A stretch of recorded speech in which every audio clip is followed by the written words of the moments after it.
ગુજરાતમાં મે મહિનામાં હીટવેવના દિવસો વધુ રહેવાની શક્યતા છે અને કમોસમી વરસાદ પડવાની પણ શક્યતા છે, જે આઈએમડી દ્વારા આગાહી વ્યક્ત કરવામાં આવી છે. ગુજરાતમાં હાલ કાળઝાળ ગરમીનો પ્રકોપ શરૂ થઈ ચૂક્યો છે. મે મહિનાના પ્રારંભથી જ અમદાવાદનો પારો 43 ડિગ્રી પાર કરી જતા વર્ષ 2016ના રેકોર્ડ બ્રેક તાપમાનની યાદ તાજી થઈ ગઈ છે. વર્ષ 2024 સુધી પારો 46.6 ડિગ્રી સુધી પહોંચ્યો હતો, જેની સરખામણીએ ગત વર્ષે ગરમીમાં આંશિક ઓછી રહી હતી. જોકે આ વર્ષે આઈએમડીએ ગુજરાતમાં વધુ દિવસો સુધી હીટવેવની સાથે કમોસમી વરસાદ પડવાની શક્યતા વ્યક્ત કરી છે. ગરમી અને વરસાદના ડબલ એટેક વચ્ચે આગામી દિવસોમાં રાજ્યનો મિજાજ વધુ આકરો રહેવાની શક્યતા છે. ભારતીય હવામાન વિભાગે મે 2026ના અહેવાલ મુજબ એક તરફ રાજ્યના કેટલાક ભાગોમાં મહત્તમ તાપમાન સામાન્યથી વધુ રહેવાની અને હીટવેવના દિવસોમાં વધારો થવાની શક્યતા વ્યક્ત કરી છે. હીટવેવને કારણે કેરી અને કેળા જેવા પાકોમાં સનબર્સ્ટ અને ફળ ખરી પડવાની સમસ્યા સર્જાઈ શકે છે.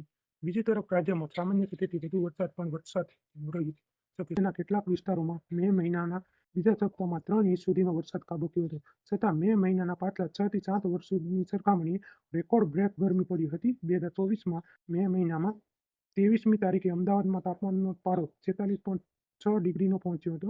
અમદાવાદમાં અત્યાર સુધીમાં રેકોર્ડ બ્રેક ગરમી વર્ષ 2016માં 48 ડિગ્રી પડી હતી. મે 2024માં 5 દિવસના પારા 45 ડિગ્રીને પાર, જ્યારે 6 દિવસમાં 44 થી 44.9 ડિગ્રી સુધીનું તાપમાન નોંધાયું હતું. ગત વર્ષે મે મહિનામાં માત્ર 2 દિવસમાં તાપમાન 1 થી 2 દરમિયાન પૂર્વ તાપમાન 43 ડિગ્રી પર નોંધાયું હતું. ગુજરાતમાં આજના જો તાપમાનના આંકડાની વાત કરીએ તો જિલ્લા સમજી અમદાવાદ છે, 43 ડિગ્રીથી 44 ડિગ્રી સુધી રહ્યું હતું. મહત્તમ તાપમાન 27 સેલ્સિયસ હતું. ગાંધીનગર 42 સેલ્સિયસથી 43 સેલ્સિયસ, મહત્તમ તાપમાન 26 ડિગ્રી સુધી હતું. રાજકોટમાં 42 થી 43 ડિગ્રી વચ્ચે મહત્તમ તાપમાન 26 ડિગ્રી રહ્યું હતું.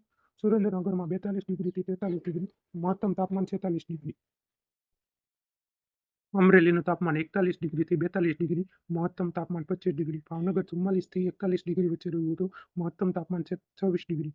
જૂનાગઢની વાત કરીએ તો મિનિમમ 39 થી મહત્તમ 41 ડિગ્રી, મહત્તમ તાપમાન 25 સેલ્સિયસ. ભરૂચમાં 39 સેલ્સિયસથી 40 સેલ્સિયસ વચ્ચે, મહત્તમ તાપમાન 26 ડિગ્રી. વડોદરામાં 40 સેલ્સિયસથી 42 સેલ્સિયસ સુધી, મહત્તમ તાપમાન 27 સેલ્સિયસ. સુરતની વાત કરવામાં આવે તો મહત્તમ તાપમાન 37 અને ન્યૂનતમ 39 સેલ્સિયસ સુધી, મહત્તમ તાપમાન 27 સેલ્સિયસ. વલસાડ ન્યૂનતમ તાપમાન 36 થી 38 સેલ્સિયસ સુધી, મહત્તમ 43 સેલ્સિયસ. કચ્છમાં 41 સેલ્સિયસથી 43 સેલ્સિયસ સુધી, મહત્તમ 24 સેલ્સિયસ. બનાસકાંઠા 41 થી 43 સેલ્સિયસ અને મહત્તમ 25 સેલ્સિયસ. બનાસકાંઠામાં 40 સેલ્સિયસ થી 42 સેલ્સિયસ, મહત્તમ 25 સેલ્સિયસ. આ આંકડા આંતરિક વિસ્તારોમાં 41 થી 45 સેલ્સિયસ સુધી તાપમાન રહેવાની શક્યતા છે, જ્યારે દરિયાકાંઠાના વિસ્તારોમાં 35 સેલ્સિયસથી 40 આસપાસ રહેવાની શક્યતા છે.